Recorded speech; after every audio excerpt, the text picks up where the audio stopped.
Alright, today we're going to take a look at Florence. Florence as presented in your textbook. Talking about the city, we're going to look at its architectural design, okay, buildings inside the city and its architectural design. We'll also take a look at how they made those advances, how they made those architectural feats. To do this, we're going to answer a few questions. Your guiding questions that you can answer in this section are: what factors made Florence Italy's cultural center? Okay, the leading city for culture in Italy. What made it this way? Then we're going to take a look at commerce and trade. Okay, commerce, trade, in the way that it helped grow Renaissance culture in Florence. Then we're going to look at a third question, and this third question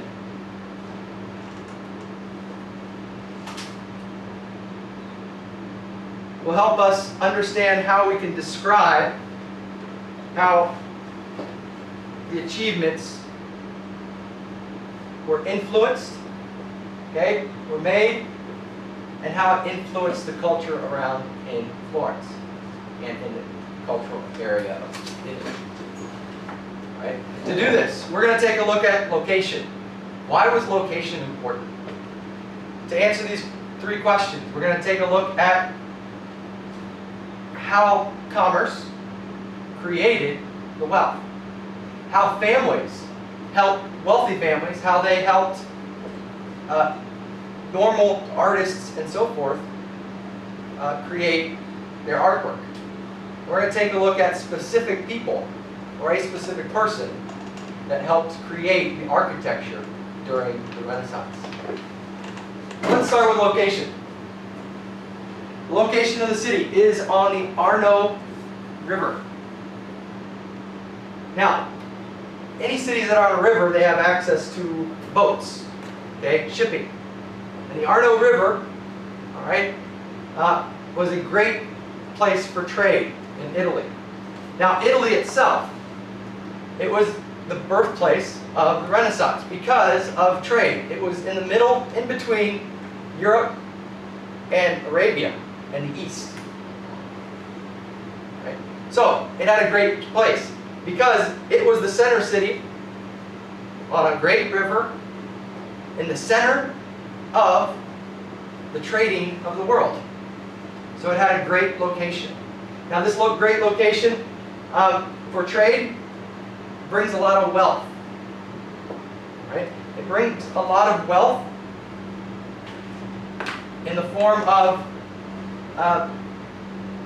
banking, products being traded. It allows it to become the cradle of the Renaissance. So, as I mentioned, this wealth that comes from the trade, okay, it's brought over by everyone in the world. Traders from Arab countries, traders from the East would come over and trade with Europeans in Italy. Europeans that went out to the East come back with things from the East and they would trade in Italy.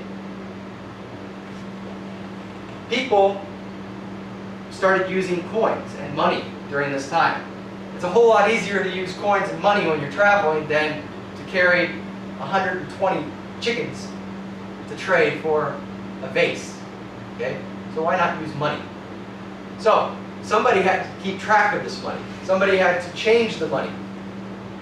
Now we're Florentines, people who live in Florence. They had money, it's called the Florentines. They would trade, they would exchange, and to do this, they would charge a small fee. Now, each person would have to pay this fee. But if you have hundreds and thousands of people paying this small fee, you don't have to do anything. All you have to do is trade the money. So you get really rich. And that's what happened with families in Florence. They were able to make a lot of money off of this trade of currency. So, the world brought money. They trade this money at the Mercado Nuevo, right? A currency market. We have currency markets in the world today. New York Stock Exchange. Hong Kong would be a great place where you see trading of money. Well, Florence was like the New York or Hong Kong of its day, banking center. So, people would bring this money, but they also bring ideas with them. Muslims would come from different countries. Far Eastern culture would come in to Italy. People from Europe would learn these ideas. Now, the ideas that were part of the classical culture in Europe, they spread into the Middle East during the Middle Ages. Well, Europeans found them again by reconnecting with those people who live in Arab countries and the East. So, Renaissance development started because of the money that was coming in from the trade. Now, people had a lot of money, right? So, the residents made money from the banking activities. One of the families was the Medici family. The Medici family was a banking family. They made a lot of money from it. And there are other families like the Medicis, but they're the most famous. They're the most powerful at this time, of course. They would do as all the other rich citizens would do, and that was fund the arts and invest in learning and literature. They do this by finding people who are good at things. So if there's a good painter or a good writer, they would find those people out somewhere in Italy, and they would bring them to Florence, and they would pay for their living. They would give them gifts. And these people learned that they could make money off their talents, off their art, off their architecture, off of their learning. So people wanted to start coming to Florence because people would pay them to do what they like to do. So artists and architects make their living, and the thinkers make their living in Florence at this time. So Florence becomes a cultural center where things are created. People like Dante Alighieri, Michelangelo, Leonardo da Vinci, Donatello, and of course you have the Medici's family. They're the families like this who are spending the money for these great artists and thinkers to come to Florence. So, these people come, all right? And in particular, they start to develop new buildings. Start to develop a lot of architecture that was based from the classical age. They relearned the classical architecture. Arches, like this. They learned and perfected the columns, like this. These are all Roman architecture, Greek architecture from 800 years before, but they're relearning it. And then they start improving it. They start building domed roofs. Now, domed roofs for us, that's easy, right? But back then, that was a very, very difficult thing for people to do. Now, also there was a humanist influence. Okay? Humanism taught, again, to see things in a new way. Hence, they would restudy the classical age, and they come up with new ideas. They thought that people should have freedom of thought, that individuals should be able to express their ideas in a group setting without having to be afraid of being hurt. And of course, they had good citizenship. It was good to express your ideas. It was good if you were a rich family. It was good to participate in the government of the city. Now, classical plus humanism equals what? Classical plus humanism equals what? Renaissance. Okay? Now, the architecture. What was the architecture and how did it influence the humanism of the day? Well, architecture, people went to palazzis. These places were open areas outside of palaces, okay, of rich families where people could congregate. They could shop like you do if you go to the mall. But you could also look at art. You could also join a forum to express your ideas. So you could do a lot of cultural things in these palazzis or outside of the palaces. These plazas, public plazas, they provided a chance for mingling of ideas, of art, and so forth. Now, one of these guys, one of the architects that really influenced Florence was Filippo Brunelleschi. Filippo Brunelleschi, he finished the dome of Maria del Fiore. He finished that. Now, how did he finish that? Well, he didn't live for 140 years. He finished it by studying and learning how to improve the architecture. That's how he finished it. He finished it by his studying and ideas, but he finished it by inventing something as well in order to help finish it. So, he used his mathematics from the Greek and Roman architecture and his new engineering to actually complete this dome that's been uncompleted for 130 some years.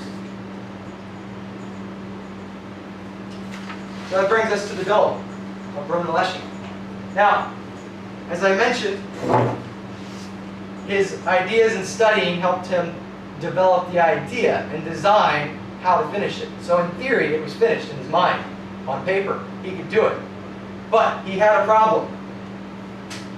He had a problem because if you look at the inside of the dome, do you see any beams, columns, or posts? No. The dome has nothing going up. So how do you finish an unfinished dome if there's nothing to climb up to finish it with? You can't climb up it, right? And to build a scaffold would be very long and arduous, very difficult. So, he developed an invention known as the hoist. Okay? He developed a hoist, something that looked like this, although it has many different designs. But he drew out, he created on paper a hoist, constructed the hoist, and this hoist used gears and mechanics, all right, to hoist up people up to the top of the dome, to hoist up goods and materials to the top of the dome, so that they could actually take the ideas that he had in his mind and paper and finish the dome. So, in essence, he became a great example of the Renaissance man in Florence because he was able to take the ideas of the Greek and Romans, improve them by his study and his smarts with mathematics and engineering, but then he was able to invent something that would help him finish things that weren't finished from the Middle Ages. Right? So he had advanced architecture and building just by being there in Florence. All right? Now, conclusion here. We have the factors that influenced people who could afford, I guess we could say, people like Brunelleschi, like Michelangelo. They needed money. Well, the money came from their location. Their location was great. Okay, the location brings wealth, and that wealth allows wealthy people to become patrons of the arts and learning. Now, people from all over the world came over to trade. Like we said, this trade brought new ideas. These ideas helped people like Brunelleschi learn how to close a dome, how to do something that people couldn't do for 140 years. In Florence, close this dome. Florence employs artists, okay, to make it look beautiful, the city. So you had people like Brunelleschi building these beautiful buildings, but you had people decorating it. You had people thinking of new ideas. Okay, you had artists expressing those ideas. And finally, of course, you have Brunelleschi. Okay? He advances the architecture and engineering of the Renaissance. And that advancement just started many other advancements that would eventually continue, and then you have what we have today. All right? So this relearning and new ideas of people like Brunelleschi started this avalanche, or this advancement of Western ideas, but also borrowing from the East. And then we get the Renaissance, and then we get public education. We get all this new stuff that we enjoy today because these people could close a dome.